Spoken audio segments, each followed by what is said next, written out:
ஐயோ, அப்படிலாம் எதுவும் இல்லைங்க. அப்பா, அவர் எதுவும் பேசாதீங்கப்பா. அவர் எதுவும் சொல்லாதீங்க. அம்மா சும்மாருமா, இவன் பண்ண காரியத்துக்கு வேற ஒருத்தர் தான் அப்ப அறுவலை எடுத்து துணுக்குள்ள வண்டி போட்டுருப்பேன்.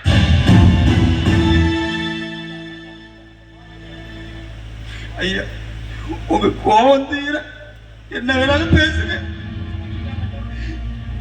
தப்பு உன்னை திட்டா மட்டும் என் பொண்ணோட வாழ்க்கை திரும்ப கிடைச்சிருமாடா? அப்பா, நான் சொல்றது கேளுங்க, கொஞ்சம் அமைதியா இருக்குப்பா. அவர் எதுவும் சொல்லாதீங்க. என்ன சொல்றீங்க? அப்பா, எதுவும் சொல்லாதீங்கப்பா. அம்மா கவிதா, நீ சும்மா இருமா. என் மனசுல உள்ளவங்களா கொட்டி தீத்தாம்பா. என் மனசுல உள்ளவங்களா ஆறுமா. எனக்கு ஒண்ணும் புரியலைங்க. புரியல மாதிரி சொல்லுங்க.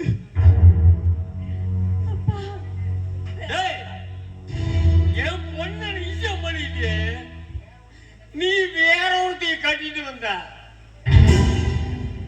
வேற வழி இல்லாம அவசர அவசரமா நானும் வேற ஒருத்தரை பார்த்து கல்யாணம் பண்ணி வச்சேன்.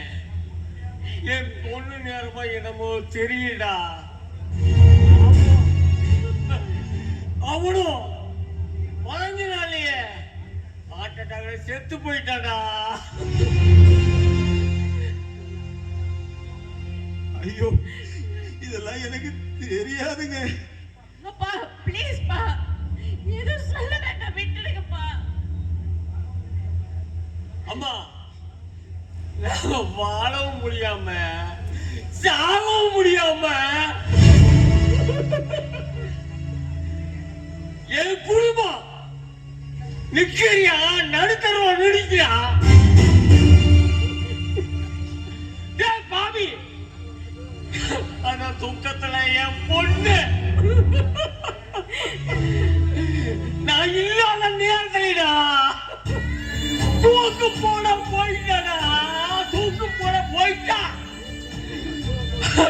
அந்த நேரத்துல அக்கம் பக்கம் இருந்திய என் பொண்ணை காப்பாத்துனாங்கடா. காப்பாத்துனாங்க.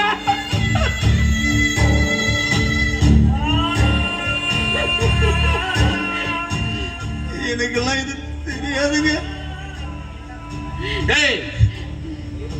நீ தெரிஞ்ச முடியும் என்ன பண்ணுவா?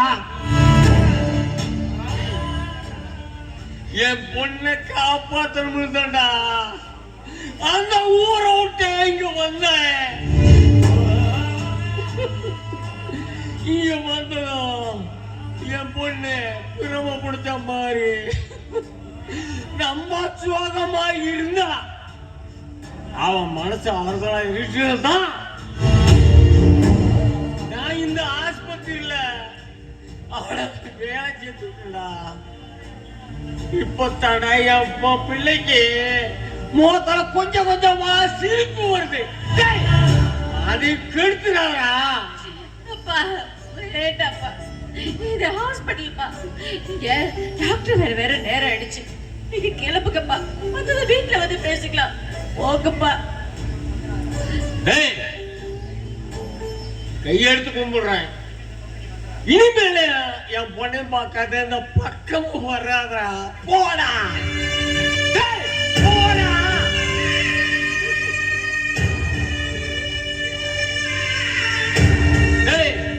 ஏற்கனவே பொண்ணுக்கு பணம் சுடாமலா போதும்ல. போடா, திரும்பி பார்க்காத. போடா. அப்பா, அப்பா, சொல்றது கேளுங்கப்பா. தயவு செஞ்சு வீட்டுக்கு போங்க. இங்க சத்தம் போடாதீங்க, டாக்டர் வந்துருவாரு. போங்கப்பா. போறமா, போறேன்.